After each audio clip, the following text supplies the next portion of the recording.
Hey guys, Mike here with things you might like, and in my last video I did a super detail-oriented deep dive into how to get the perfect drop-in. But in this video I wanted to do some rapid-fire, quick tips, some things that I use in my gameplay, and that you can use to level up your gameplay as well. Now if you like these tips, please be sure to drop a like on the video, be sure to subscribe for future content and more videos just like this. Let's jump right into it. Do you ever feel like you can't hear other people quite as well as you think you should? Maybe their footsteps are just a little quiet, or that shot in the distance, it's hard to tell where it comes from? Well, go ahead and click on the little speaker icon in the bottom right corner, right click that, click playback devices, and this window will open up. When it does, click on the item that is outputting to your headphones, click properties, click the enhancements tab, scroll down and make sure that loudness equalization is checkmarked. This should bring those levels up and make those footsteps a little bit clearer. When opening up the game, you can jump right into the action by cutting exactly 4 seconds off the intro time.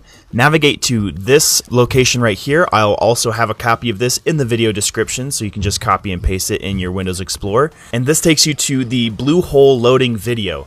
Simply take that video, delete it, and now your game loads exactly 4 seconds faster. Have multiple of the same item, just right click on that item, click on the number, and click confirm. Now you can at least get some points back for all those repeat items that you have in your inventory. This is a game where you want to remove your hands from their main locations as little as possible, so if you have a mouse with side buttons, make sure you utilize them. Personally, I have one mapped to the map and the other one mapped to change my fire rate, so I don't have to move my hands around and I can utilize these quickly in gameplay. When placing your guns, come up with a system so that you always know where each gun is. For me, I put my primary or my distance gun in the top slot, and I put my secondary or automatic weapon in the bottom slot. Then, I always use my scroll wheel to switch between them. So I know if I'm using my secondary and I want to switch, I just scroll up on my scroll wheel, and if I want to go back, I just scroll down. That way, in the middle of a battle, when I need to switch, I can switch as fast as possible, and I never get mixed up.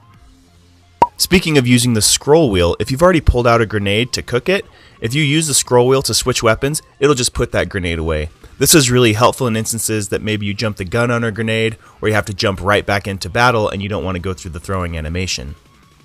While in first person, something that is annoying but makes sense is that you can't look 180 degrees behind you when you hold Alt while running forward, but you can get around that. When you run forward, if you turn slightly to one side and then use the opposite strafe key, left or right, and then look behind you, check out the line. I can see all the way in front of me and 180 degrees behind me while I do that. Here's another example of it.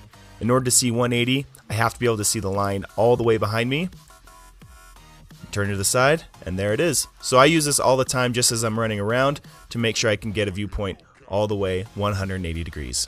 I tried to pick tips that either I heard other people complain about, things they didn't know, or I hadn't seen in other videos. So if there's something that helped you out in this video, be sure to like it, and if there was anything I missed, let me know in the comments below. I'd love to make another video with the tips that you guys have for me, because I'm always looking for a better way to get those chicken dinners. If you haven't checked out my other videos, here's a couple of them for you. I do more tips and tricks, I do some deep dives, and I also even do some product reviews. So if you're interested, check those out.